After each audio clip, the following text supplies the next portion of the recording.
Hello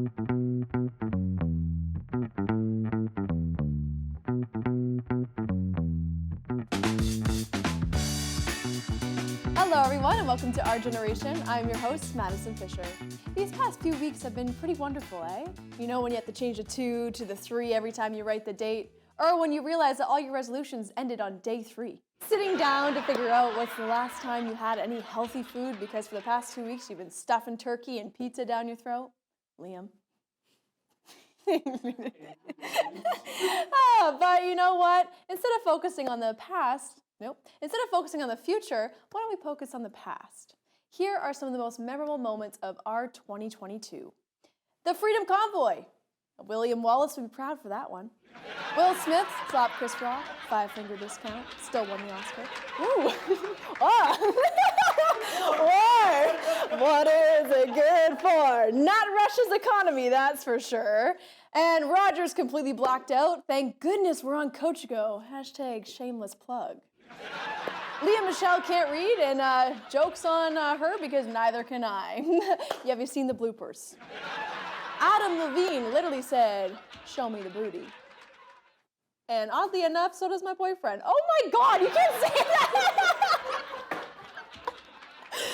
Okay, the Queen passed away. I'm not saying that. The Queen passed away, and it was an awful tragedy. No way at all am I affected by colonialism as someone with Indigenous history. Everyone gathered around their screens to watch the new TV series, Jack Sparrow versus Mara Queen of Atlantis, for control of the ocean, of course. And Tom Brady came out of retirement and realized football loves him more than his wife. The city of Sarnia had their election, and boy howdy, was that a tough race to call, followed by a quizzical look. I didn't read that right. Will 2023 outslap the journey that 2022 was? Only time will tell. We are going to kick off our episode with a few special guests. We have Michaela Mentis, Lindsay Kirkland, and Tom Patel coming on to talk about racial diversity, challenges that youth are facing, and also some entrepreneurship. We have a great show, so tune in. And welcome back, everyone. I have the greatest pleasure to sit down with Michaela Mentis today to talk about some racial diversity. And also, it's kind of funny that me and Michaela are actually coworkers. So you want to say hi to everybody, Michaela? Hi, everyone. Would you like to talk about maybe like how you got to your career path today? Yeah, so I started doing psychology in my undergrad, and then in that work, I realized that I wanted to be more hands-on with community members, so switched over. Once I finished my undergrad, I went and did my social service worker diploma, and then started off at Rebound, and I kind of got hooked in, and I've been here ever since. Oh my God, that's awesome. So have you always been passionate about racial diversity, or do you think your career path has kind of given you that voice?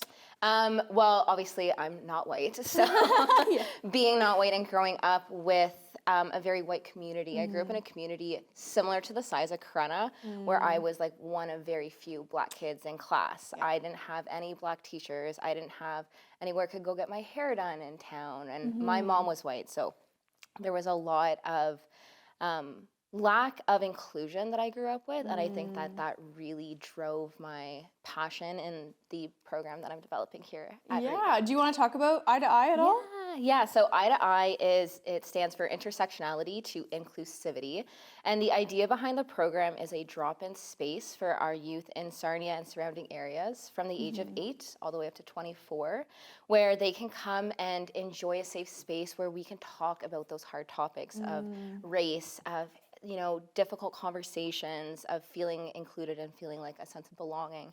But I don't want it to be like a sit-down lecture, so we kind of developed the program to be like, let's play a game, let's make some food, let's have a guest speaker come in and just really come and try and foster some understanding and some belonging. That's incredible. I think when I came to Rebound, because when I was like a summer student and stuff, the program didn't exist. When I came back, I thought it was phenomenal that was a part of it, because I feel like that's what's missing from Sarnia is just that racial diversity piece. Yeah. For the folks at home that don't know what that actually means, do you mind defining racial diversity and what it kind of means to you? Yeah, so for What racial diversity means to me is understanding the difference of people's lived experiences, basically. So you and I can both explore this world as women, and we can share our experiences in that, but you won't fully understand what it's like to experience the world as a Black woman. No. And not like I'll ever understand how it is to experience the world as an Asian woman. And so recognizing those different lived experiences and honoring them and not trying to like wash everybody with the same color. That's really what racial diversity means to me, and honoring what everybody kind of goes through in their life. I think that's great, especially because eye to eye with intersectionality, like that's basically what you just explained, that everyone has different barriers, different obstacles, and then also different privileges as well. 100%. Like I think the first time I heard about white privilege was when my second year university. That's way too late. That is way too late to learn about that I had privilege because I was a white woman. And so I think it's like amazing that you brought that perspective to Rebound and to Sarnia in general, because there's not many programs that are supporting racialized youth at all. No. Yeah. So would you say is the biggest barrier or obstacle, whatever word we want to use, for racialized youth in Sarnia? I'd definitely say lack of available services is one of them. And I think just an openness to the community to listen with the promotion that we have been doing and the kind of reach outs that we have been doing. Even over social media, you see, like, we don't need this here. This isn't a problem. Don't spread hate. And that's by far not at all what the idea behind the program is. It's the complete opposite, to foster the understanding.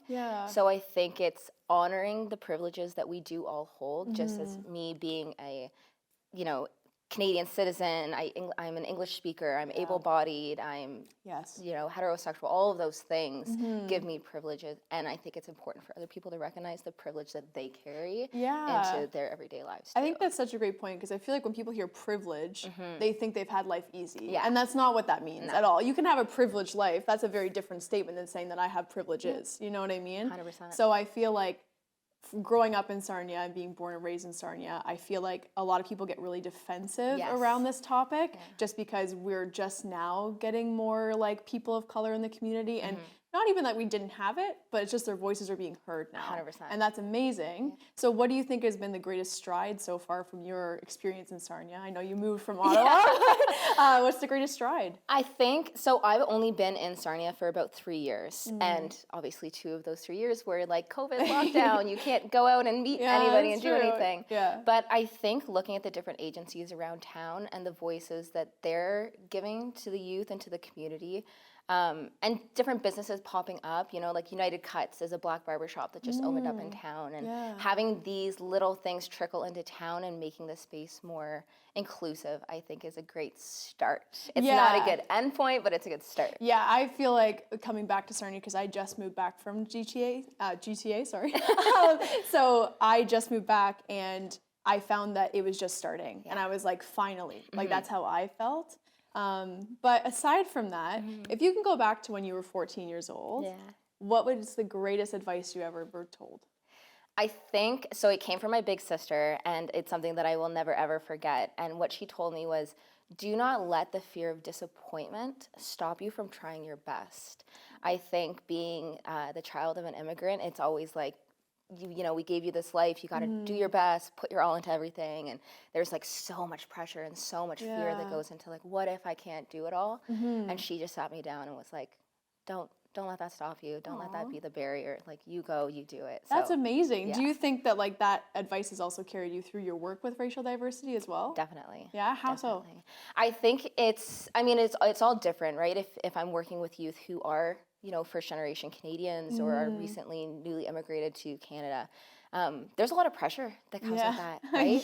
Because it is a privilege to grow up and be given the opportunities that Canada does provide for and Sarnia and the community, but there's so much pressure that comes with that, and taking hold of that opportunity, that it's like it's okay to just be who you are and like learn and grow as who you are as an individual. You don't need to meet these like expectations of society. Exactly. And even if there is a barrier in front of you, you can get past it regardless. It's going to be a little bit more difficult, of course, but you can do it. And I love that was the advice given to you at such a young age, because I feel like a lot of people of color specifically don't get told that. And that's an unfortunate thing, especially in this community. Okay, well, thank you so much, Michaela. It was awesome having you on, and we'll be right back.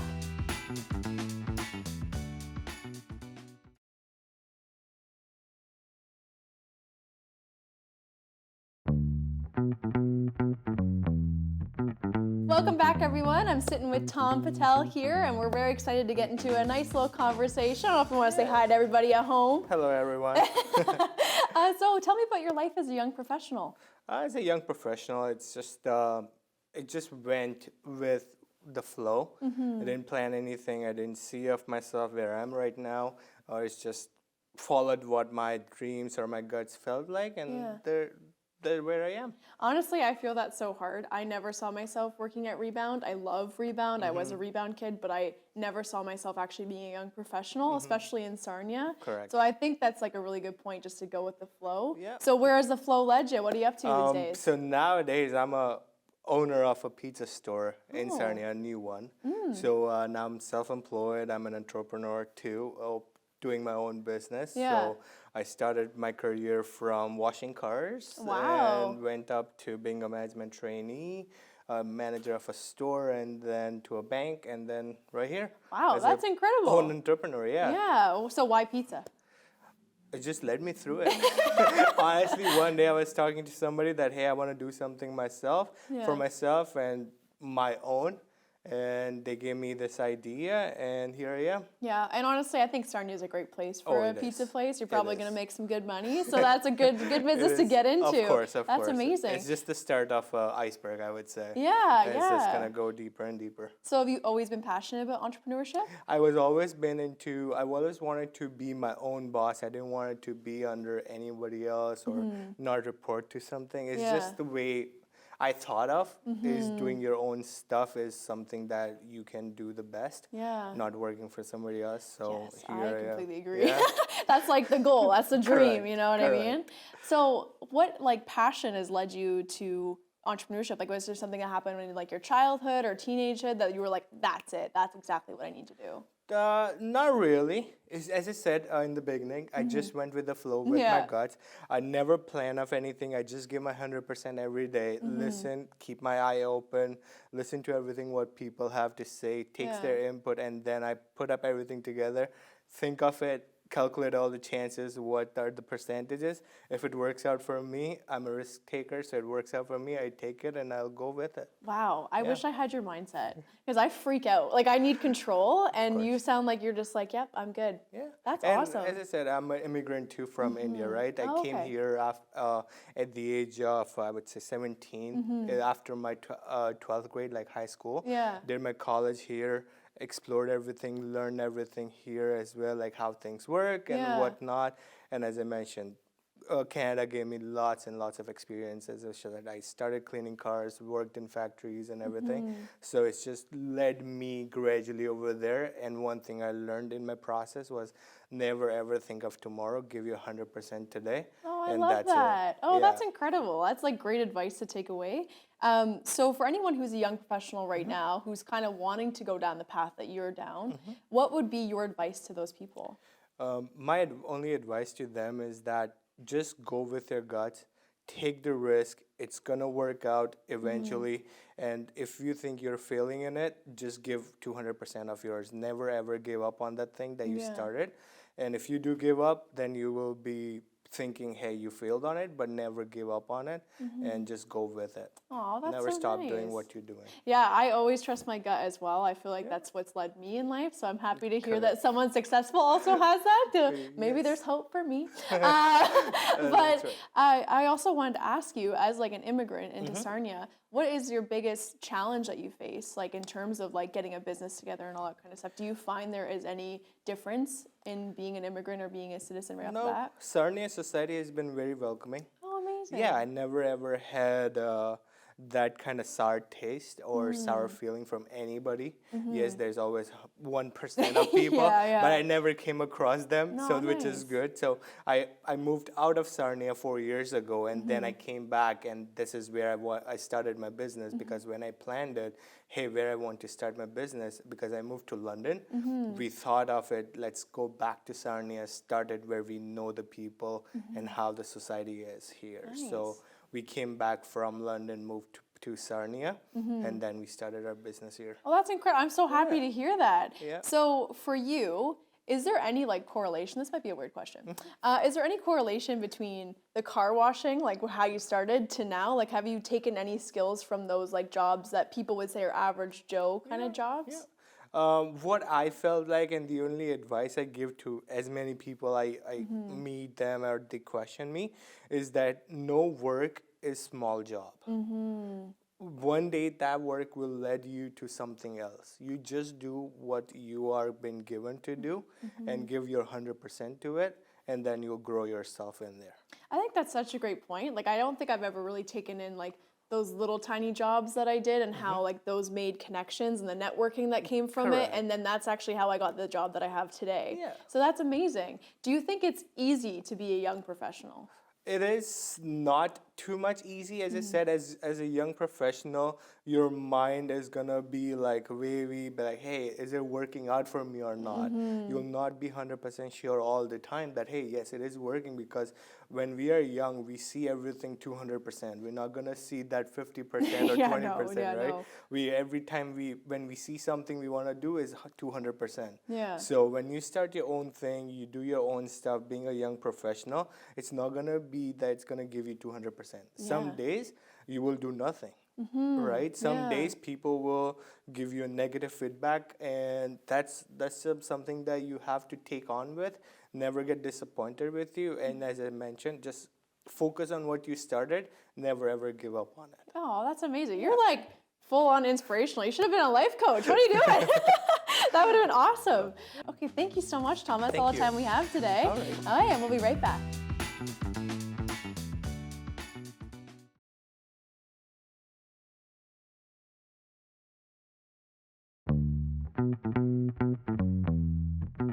And welcome back, everybody. I'm sitting down with Lindsay Kirkland, and we're going to get into a nice little conversation about being a young person in a career field, like we usually talk about. But how are you, Lindsay? I'm good, thanks. How are you? Oh, pretty good. So I want to hear about what makes you like so passionate about your career field.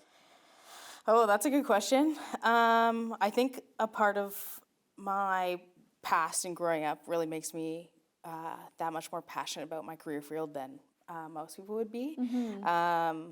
So I work primarily with youth and vulnerable youth and have in various different settings, everything from group homes to shelters to everywhere. So I think my own past with my own mental health journey and realizing the supports that I might have really loved and the supports that I wish I had have really influenced how I do my job and why I'm in the field that I'm in. I think that's actually incredible that you took something that like was very hard and it was an obstacle for you, and then you turned it, and then you're using it now to fuel a passion. Yeah. So what's the most rewarding thing about your job? Oh, I would say the kids themselves.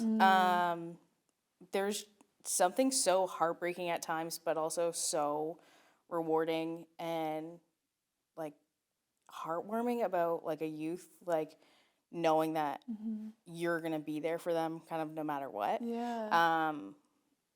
Having like we had a group of kids at the shelter one year, and we had them lining up to come into the office when I start on shift. They'd be like, I just got to talk to you about like what happened today, or like I've just got this happened today at school. And you know, it's heartbreaking to know that the youth are struggling as much as they are, especially this group of youth, but there's something so heartwarming and rewarding, and it is such a weird, complex feeling of knowing that you're their safe space and they want to talk to you. Yeah, and I feel like that's so important when like you're a youth, because everyone likes to try to forget that it's hard being a young person. Yeah. Like it's so hard being a kid, it's hard being a teenager, it's hard being a young adult, and even just a young professional. Yeah. And so we kind of like turn a blind eye to it. So it's so amazing that you get to sit down and you have your own experiences and you haven't forgotten them. Yeah. And you're able to kind of connect that one-on-one. Yeah. So do you find your job is a lot of one-on-one, or do you have like big groups of kids?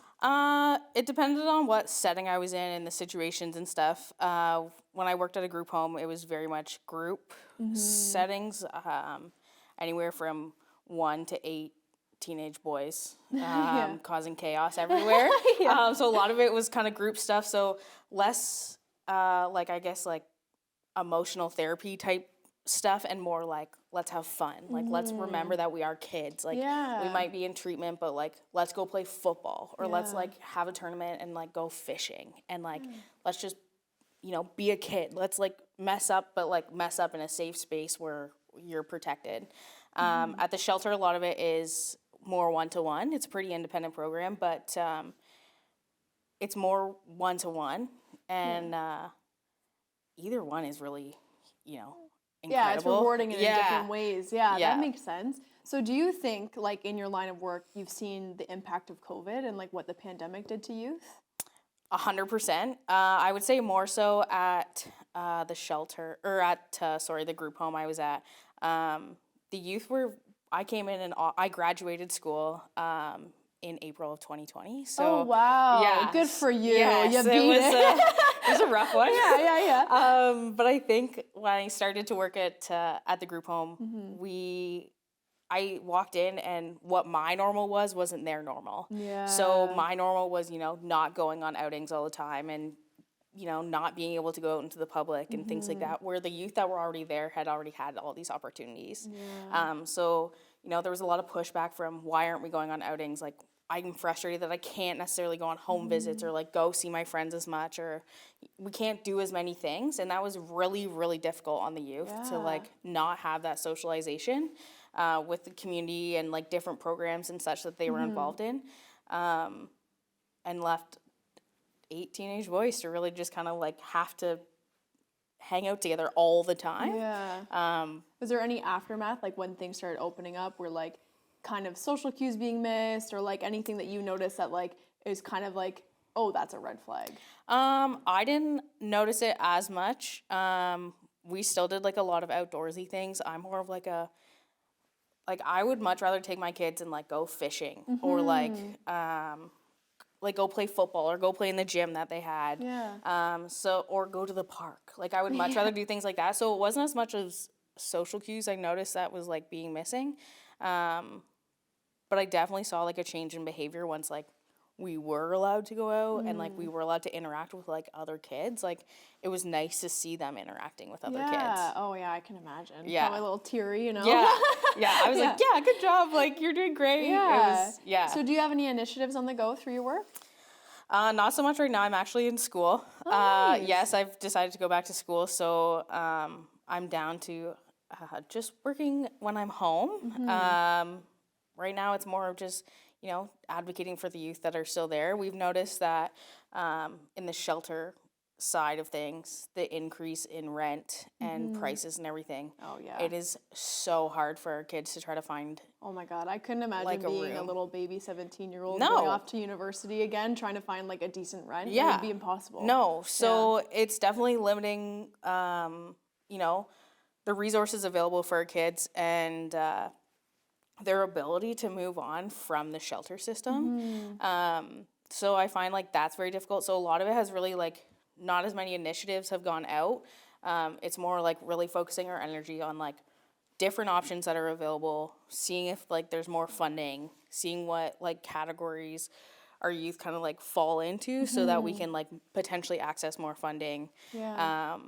But aside from that, like you know, your energy really has to be focused nowadays, instead of just being like, let's do some crafts. Like, Yeah, 100%. Yeah. That's amazing. Well, that's all the time we have today. Thank you so much for coming on. Thank you so much for having me. And that's the show, folks. We'll see you next week. Yeah, I did, but lost a few brain cells along the way. Will Smith, slap Chris Rock. What did the I didn't read that one. I can't say that. Nope, that's something I won't do on television, let me tell you. Ooh. You're supposed to sing it. You're supposed to put stage directions you want me to sing, okay? Because Seal, and I don't even roll with roller coasters. That was a dad joke written by Mitchell that I didn't like. Will 23 outslap the journey that 2020? I had hair in my mouth. Ugh, that was disgusting.